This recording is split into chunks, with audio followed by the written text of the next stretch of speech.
Welcome to this week's episode of Coffee with the Journalist, brought to you by One Pitch. The guests on our show include some of the most notable journalists from the top US-based publications who cover topics including technology, lifestyle and culture, health, science, consumer products, and business news. We discuss their role, the types of stories they cover, what their inbox looks like, and how they connect with sources. If you're an avid listener of this podcast, we'd love to hear from you.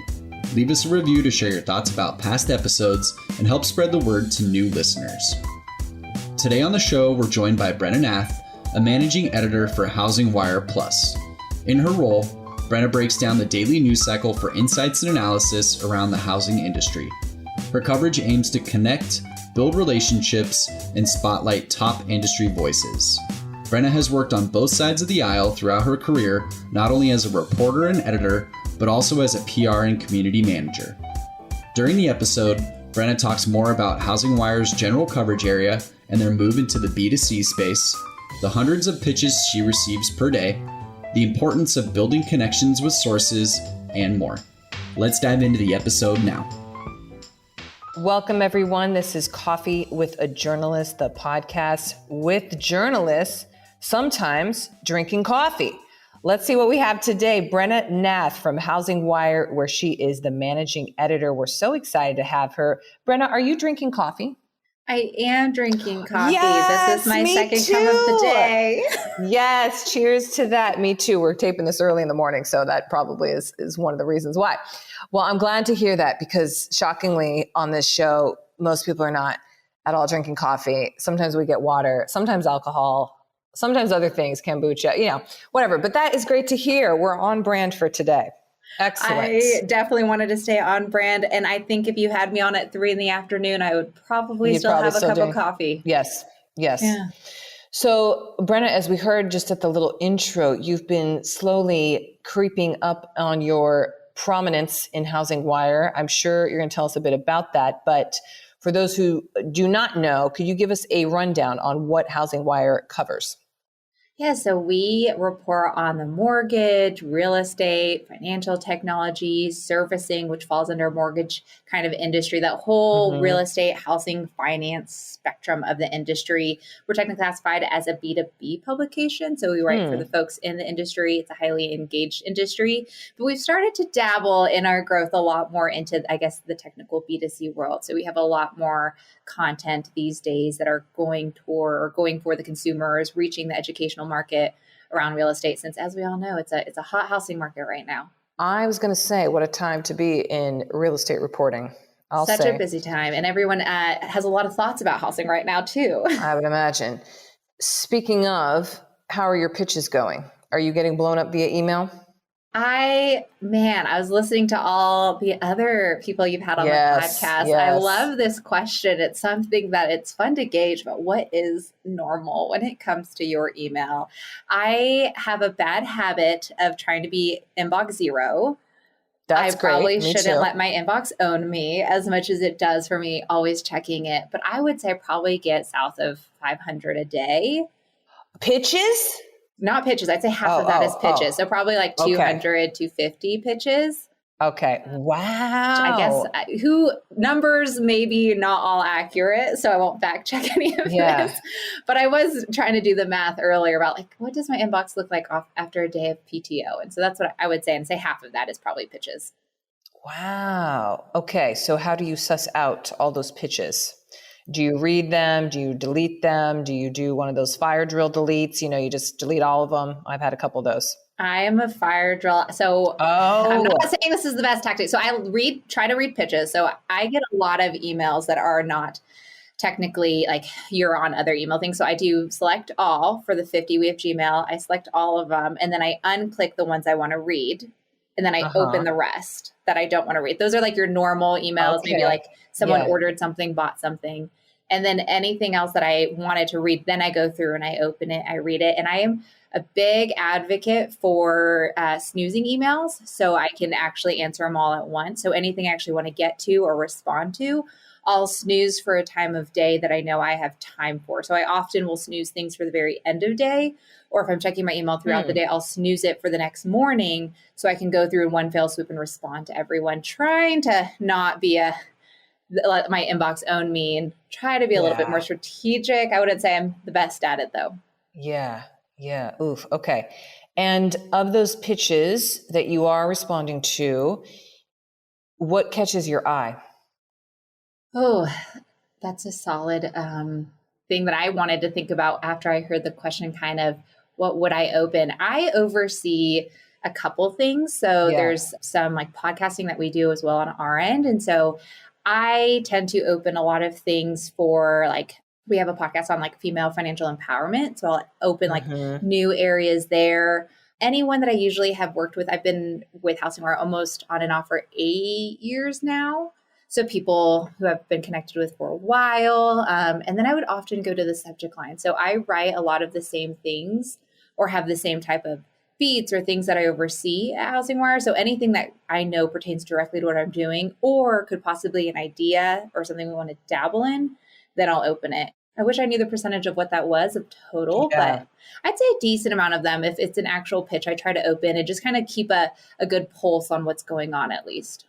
I'm sure also at this point, given your time that you've had at HousingWire, given the niche focus, you've got some of your favorites publicists, like, okay, that person's email. Oh yeah, that's who I know. I'm going to always open their email. Yep, 100%. In this industry, a lot of the PR people have kind of been also there for a long time. So after 8 years of kind of working with the same people, and I'm very much a relationship-based journalist, relationship-based person. And so I really value those relationships over the years. We're pre-COVID conference driven. So I've been able to meet a lot of these people in person. And so that connection definitely has value. Usually I wouldn't ask this, but given how you said the relationships are important and you had the before times, you were at conferences, I'm sure you did events and these things. How have you kept up any of these relationships now? I know a lot of publicists want to know, like, well, what do I do? How do I get to know this person in this horrible digital landscape I'm in? I laughed one day. I was on a call with my CEO and he was screen sharing his LinkedIn and he had this like personality test included in his LinkedIn and he could click somebody and put their name next to his and it would tell them like, this is how you should communicate with this person. This is how this person operates. And you could select in a drop-down list. Like, I want to give this person feedback. I want to give this person this. And then it will tell you how to have that conversation with them. What is this? So fascinating. It's like a plugin for LinkedIn. It reminded me of like the personality, like Myers-Briggs, Enneagram thing in LinkedIn. Fascinating. So he did his personality and mine. I cracked up laughing because it was very much me to a T. And I felt like I just got a quick like analysis of like, how do you connect with me as a journalist? And the number one thing was if you were trying to talk to Brena, she's a relationship-based person. Don't try to sell her off the start. That's the fastest way to get her to turn away if you're just trying to use her. And so the opposite of that is very true. So a lot of the journalists or the PR people who publicists I've known for a while, like if you've met me at conferences, if you just sat down with me, during the busiest of the day, or if you video called me and was able to chat with me for a while and get to know me, that matters to me a lot versus actually just using me as a transactional relationship. The more you try to come across as a transaction, the faster I'm just going to like turn off. Yeah, you're done. Interesting. I would wonder if we did this like poll with journalists, what they would say, because I very much get the impression from some people I talk to, it's just like, hey, publicist, you have a function. You have a function for me, which is getting me the information I need to know in the most efficient way possible, to help me with my story. And it's not as relationship oriented. So, wow. Okay. This is good to know. Seriously, you need to follow up with us and tell us like, what is that plugin? What is that tool? I will. I'll kind of ask him about what it was. It's so helpful and such a great way to connect and see who you're like. You can compare yourself to like maybe the person you aspire to on LinkedIn and then put your names together and see where do we bond as, or how do we work together as employees? I think it's helpful and really goes into, because one thing I love about this podcast is like every journalist is different and unique. And it's really understanding like that person, what are they like as an individual? And it seems like that's at least, not to speak for all journalists or even people, a common thing of like, see me as a person, as an individual, and what I like, tailor it to me, tailor it to who I am, customize it. And I feel like that LinkedIn Plugged In really got at the heart of that desire. By the way, I think it's called Crystal. Crystal is the app that tells you anyone's personality, improve your outreach strategy, and sharpen your management skill with Crystal's Chrome extension.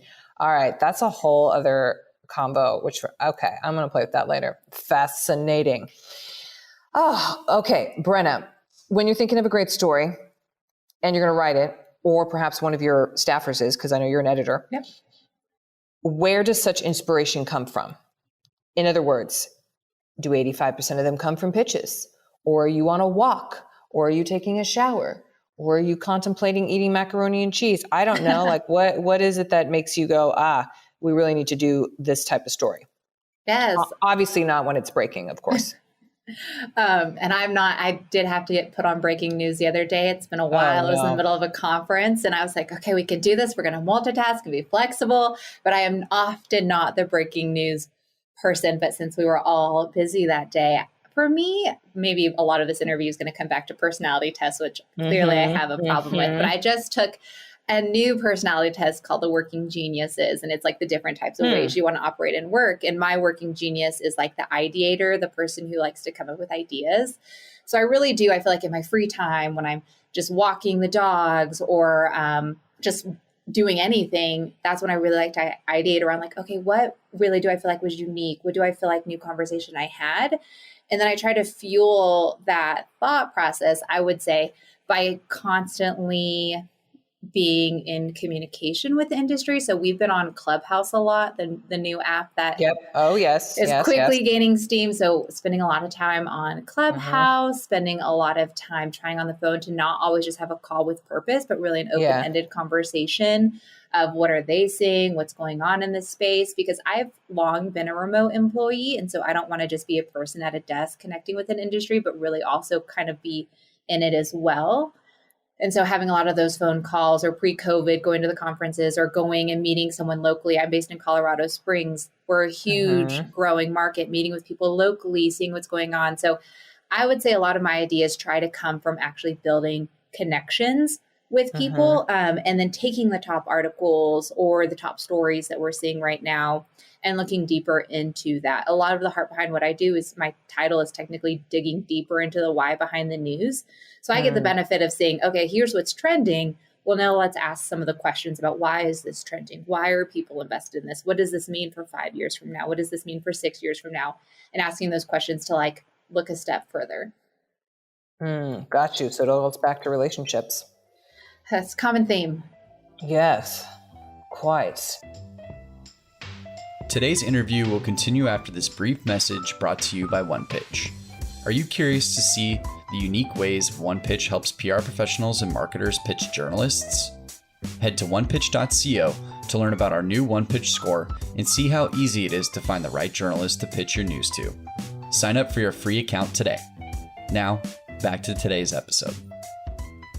Okay, Brena, let's play a little word fill it in game. Finish the sentence if we could. So I'll give you the phrase and you fill it in, if that sounds good.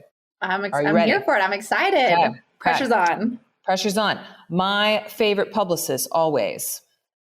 Connect with me as a person. Maybe this is getting too redundant back to the relationship-driven person, but I think my favorite publicists don't try to just swoop in. They know what I'm working on. They know what's going on and actually have a good pulse on the newsroom or HousingWire or even my specific role. The most annoying publicists always. I would say this was more apparent when I was in the newsroom, but it was very obvious we'd all get spammed at the same time and we'd all get the exact same email and our desk all faced each other. And so we knew when we all got the same email, or worse, when we all got the same phone call and they were bouncing from one desk to next. I wish I could have just showed this PR person our newsroom and been like, we're all sitting next to each other and we all know that you were just bouncing between persons. So I maybe there is success there. I see the reason for pinging every single person, but I don't usually think that's a great way to go. How do they call people? Will they hang up with one and then they call the next number? The next one? Well, not everyone answered too. So if one didn't answer, if they were busy, then they'd call the next one. Oh, so you just hear the phone ring, ring, ring, ring, ring. Oh. It's a round robin. Gosh. You'll get a response from me if...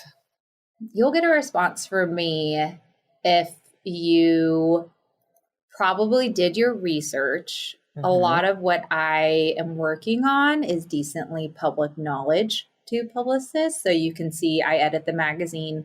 We have monthly features, stuff like that. So if you kind of know what's going on, and if you're proactive, a lot of what I do is also on a timeline with print deadline and online. I have time because what I write is digging deeper into the newsroom and what I edit. So I have time to plan out.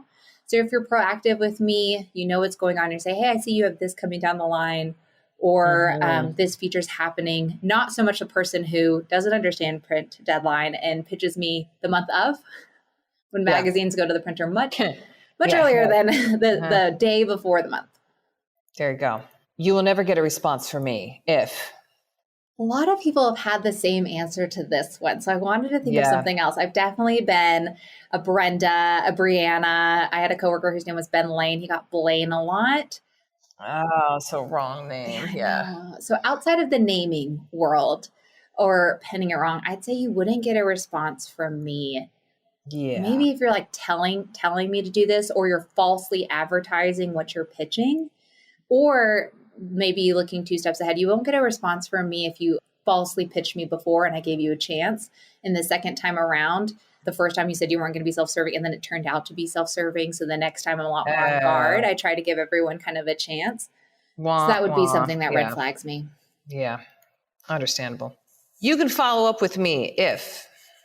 I think I would consider myself a very open inbox. So I could not think of a single reason why I would not let someone follow up with me. Okay. Wow. It would be a huge help if... A lot of emails, I would say, maybe go straight into their own angle. And I like a mixture of both. And this is just to me personally when it comes to pitches. There's a lot of different areas that I write on and work on. And maybe what you're pitching doesn't directly fit one area, but I could see you in another area of what I do. Maybe you pitch for a podcast, and really you might be a great source for a magazine piece that we're working on. And maybe get a little bit more broad in your pitch about what this person is an expert on. And then feel free to say, this is what I think is an angle, or this is this is my pitch, but also maybe being a little bit more, these are the people that I have, or this is why the story is unique, and leaving it a little bit more open-ended with some suggestions on what they think could work. I was going to mention, this is why we have one pitch, because there needs to be standardization in pitches. Who do you have? How many other people can I talk to? What assets? Why is it important? And what is it? But anyway, I digress. So one thing that's made me really sad recently is I also watch for the diversity in pitches. Okay. And there are many times where I will pitch and ask for a female, and they pitch me back a male. Or many times I have a podcast that's a female financial empowerment podcast, and they'll pitch me a male. We only we try to spotlight females who are in the industry or in a finance role. And so those are the moments that just kind of like make me turn my head a little bit about, why don't you want to give this person a voice? This is the person I asked for. And a lot of people only want to pitch their CEOs, or they only want to pitch, who they have in mind. And if people were maybe more open to who we first asked, or even the diversity of who they're sending us, I think that might answer any of your questions. It'd be quicker to open an email, quicker to spotlight them. What is your exact pitch when you're like, oh, wait, well, I don't have what you asked for, but how about this that's a little bold, I'd say. Yeah. Interesting. Okay. My perfect Sunday is... Well, I live in Colorado, and so I moved here for the sole purpose. I love what I do. There are many days where might be burning the midnight oil, but at the same time, I want to be able to go and feel like I have vacation, adventuring, hiking so close. So most of my weekends are spent up in the mountains. And so lately we've been snowboarding on our weekends, which has been really nice. And I feel like good for like a work-life mental health balance. which I try to make sure I'm creating time for kind of like self-help. So that's lately this past Sunday, we're up in the mountains. It's pretty crowded, so I wouldn't say it was a calming one. So in that case, it's usually a cup of coffee, wake up, my husband drives, I sleep in the car. We have our 2 dogs with us because we don't like leaving them at home. We put them in daycare up in the mountains, and then we spend the day on the mountain. So that's my perfect Sunday. I'm not very much like an easing into the morning person. I want to go out. Nice. Okay. So you want to like, boom, first thing, wake up, hit the snow. Let's do it. Wake up, hit the snow, sit in the car for 2 hours first, binge a couple podcasts along the way, get to our destination, and then get on the mountain a little bit. Okay. The nicest thing I ever heard about my work was? Lately, I've been really trying to spotlight stories of the non-typical borrower. So maybe the underserved borrower, maybe minority home ownership, pieces like that. The hope is that bring more awareness around it. So I would say like the best maybe tip or piece is when someone read those articles or reshares the pieces that I'm most passionate about that I hope or really wish more people would like read or share. And someone says like, oh, I shared that here, or I put it here, and bringing more awareness to it. Those are the moments, at least this past year and recently, that have meant a lot to me. The last best thing I ate was? Well, I'm vegan, so I don't think a lot of people would love, and I'm also not a foodie. I should be better at eating meals. I'll take any life advice on prioritizing eating meals when you work from home and taking a lunch. But I'd say the last best thing I ate was I was up in Breckenridge.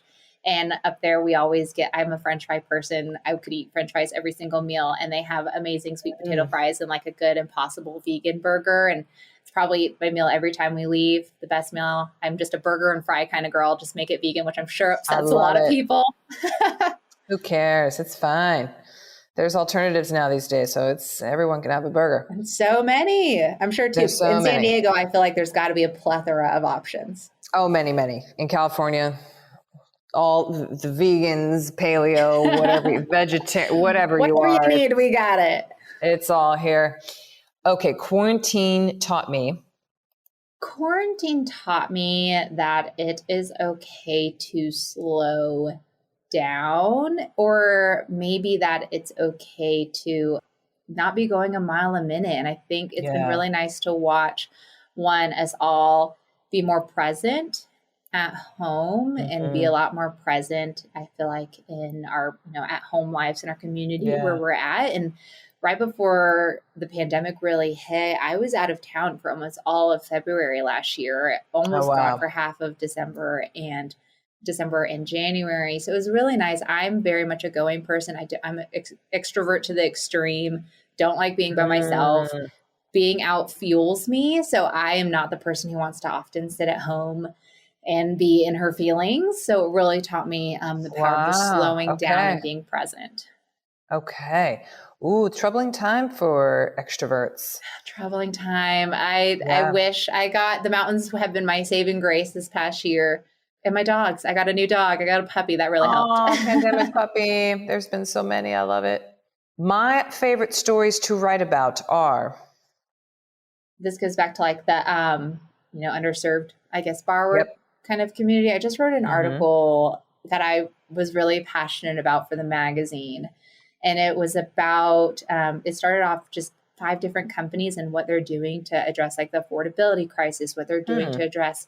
One of them dealt with, it's a credit card company. It's a fintech startup, and they try to give credit cards to people who move here on a visa, and we're a credit-based country. And so many people right now can't get a house or get a credit card because they don't have any credit history here too. And there's so many eligible people in that department. So who's filling that hole or finding that need and filling it? Another one was addressing the student loan kind of barrier to home ownership, and how can we actually stop turning away all these borrowers, and it's a great time to buy a house, and help actually fit them into a home. So those stories of the people who are questioning the status quo and actually doing something, and not just creating technology to make money, but actually creating technology that can make an impact and help change the financial industry, especially housing has long been pretty antiquated in its technology. And so creating something that could help actually fulfill what to some is still the dream of owning a home and the dream of homeownership and the power of homeownership. That's the backbone of so much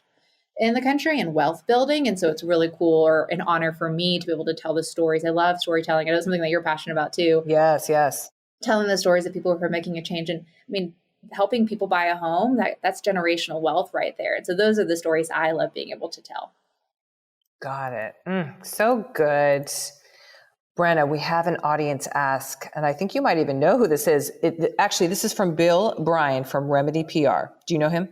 I do. He is probably one of 8 years you get to know this industry, and he is someone who has been a great person to work with over the years. Amazing. Well, here's your bestie, and he asks, on average, how long do you spend on a story?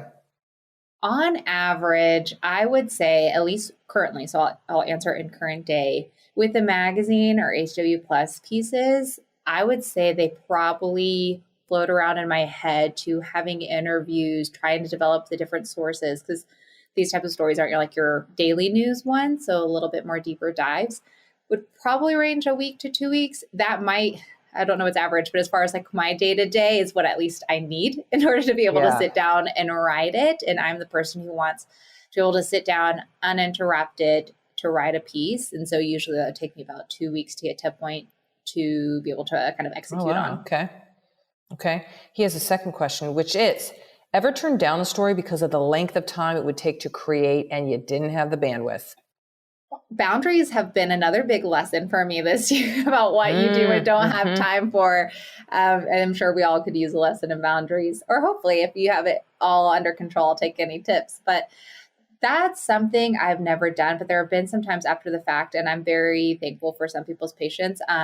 One thing I tried to do a lot, maybe 2 years ago, is actually give myself deadlines or verbally give myself deadlines, since I want to be true to my word. And so I'll often say, hey, I'll have this done at this day, or I'll have this done at this day type thing. And there was a point there at the beginning of the pandemic when the news, you just couldn't account for what was going to come out the next day. What's the economy going to do? What's the housing market going to do?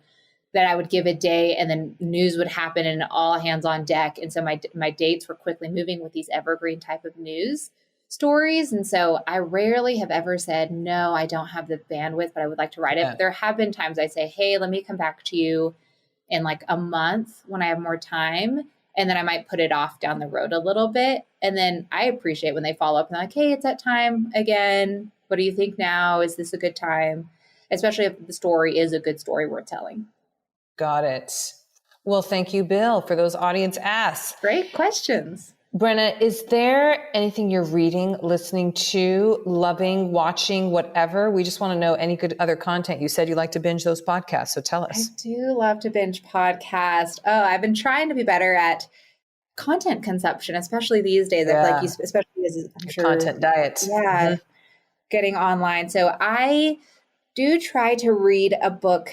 I used to have a goal last year. I did not hit my goal, but it was to read a book a month. I did not hit it at all. Got it. Okay. But I did. I had one epiphany. I would tell people a lot about the goal to read a book a month. And then oftentimes people would refer back to me just like a book by a male CEO, which kind of disappointed me because I wish there was more diversity in what was being recommended to me. So I made it my goal this year to actually read books by more, I feel like, diverse authors. And then also it's instead of a book a month, I'm just trying to get a couple pages a night, and that's good enough. We don't have to set goals that we're not going to keep. You don't have to kill yourself. That's right. It's very accurate way to put it. And so I've been reading 2 books. I've been going back and forth. One of them is Uncomfortable Conversations with the Black Man by Emmanuel Echos. Yes. And I know you have a whole series on conversations. Yes, so I thought it was really cool. It's a book that I've been slowly going through. It's a chapter by chapter type of book where you read one and then you really want to pause, think about it, digest it, and then before you read into the next book. So that's one that I've been slowly going through that I would highly recommend. And then the other book I'm reading is called, a friend actually wrote it, and it's called What They Taught Me. And it's a book about mentorship. And so it's by a friend named Kelsey Chapman. It's a book about the power of having people that you mentor and also being a mentee type of role and how that gets you through life. So that's been something I've also been focused on this year, is like mentoring the next generation and sending the elevator back down but also making sure that I'm not just like giving a whole bunch and like seeking out mentors in my own life on where do I want to go with my career. Mm-hmm. So important. Yeah, two self-helps, I guess. Deep books. Yes, love that. We have one of our, well, I know you've looked at some of our stuff, but we do a quarterly book series on the BAM side, not One Pitch, but on the BAM side, and always bring in some author from a diverse background. The one coming up this week is White Feminism, and that's quite the scorcher. So if you're into interesting books, show up. I would love to have you there. I will. I'll send you the link after this. It's such a well done book. Koa Beck wrote it, who used to be a journalist. She was the editor-in-chief of Jezebel. So a journalist written book. We love those. 2 for 1. Get a nice journalist, get them promoted. All good.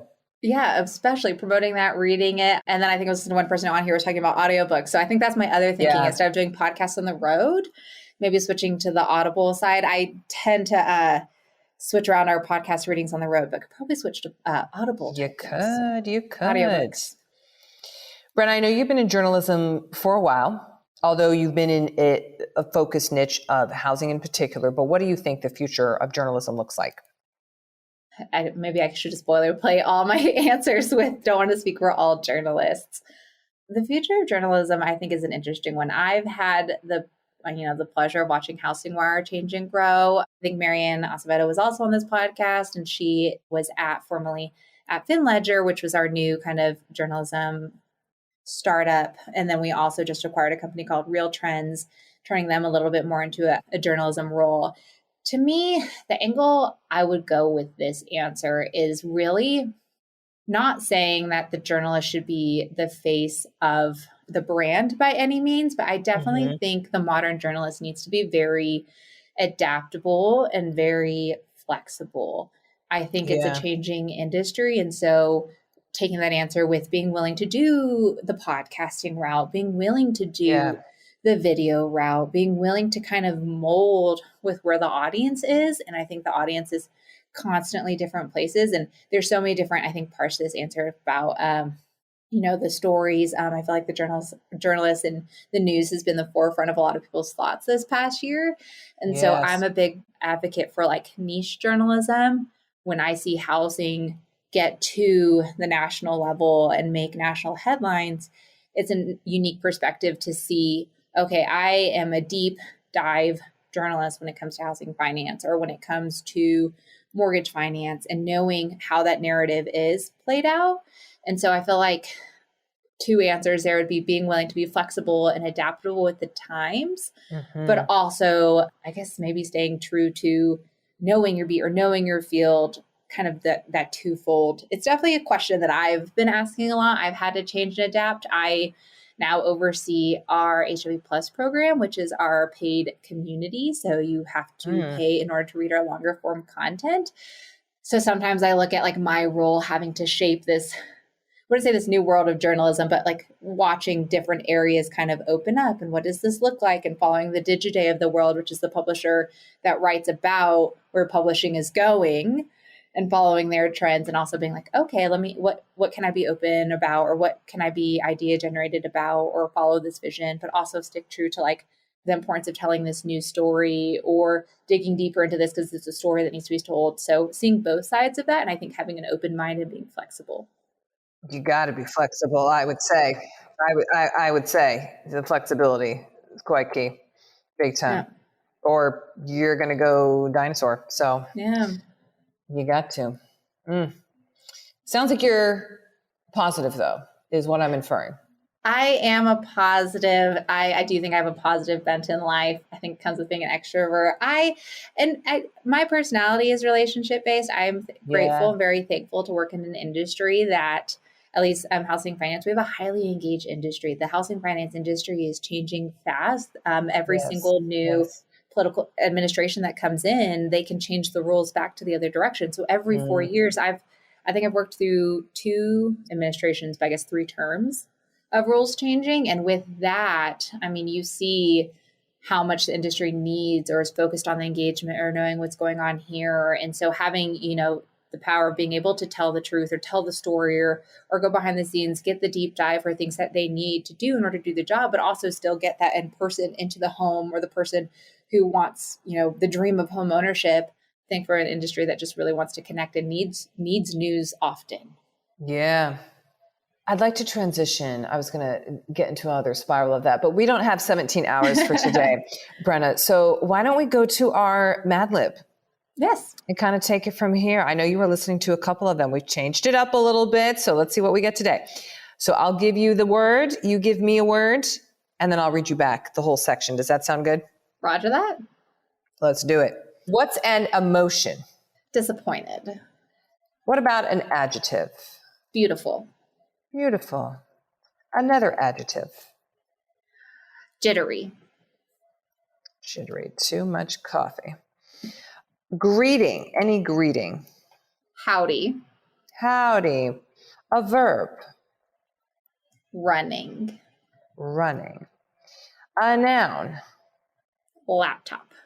Laptop. An adjective. Impeccable. Impeccable. I love that word. A cringeworthy PR term. Must read. Oh gosh. Must read. No, I do not must anything. Part of a pitch. New product launch. New product launch. Length of time. A decade. Decade. Name of a real person, preferably alive. Preferably alive. I'm a big Taylor Swift fan, so I'm going to say Taylor Swift. Taylor Swift. Great Swifties, people. Okay. And then an emotion. Joyful. Joyful. Okay, Brena, here we go. I'm ready. When I think of the future of journalism, I feel disappointed. The pitches I receive have gone from beautiful to jittery. If I receive a pitch that starts with, howdy, Brena, I run. When I write stories on my laptop, I get impeccable with the stories. My favorite pitches include must-reads and very specific new product launches. I normally take about a decade to respond to my emails, but if it's Taylor Swift, I will respond immediately. If you do get a response back from me, you should know that I am very joyful for you. It's accurate. I love it. I would answer Taylor Swift in a heartbeat. Oh, I love it. That was fun. Brena, thank you so much for the time today and your energetic, coffee-enthused answers. And I love how you also listened to so many of the other episodes. Wow, so impressive. Look at you with the research. Oh, I appreciate that. Big advocate for people supporting people. So Hey. love the podcast and the people that you're interviewing and the message that you're telling. I think it's cool to hear everyone's unique stories. It is. And now, hopefully, for all those listening, now you know Brena wants a relationship. So don't be transactional.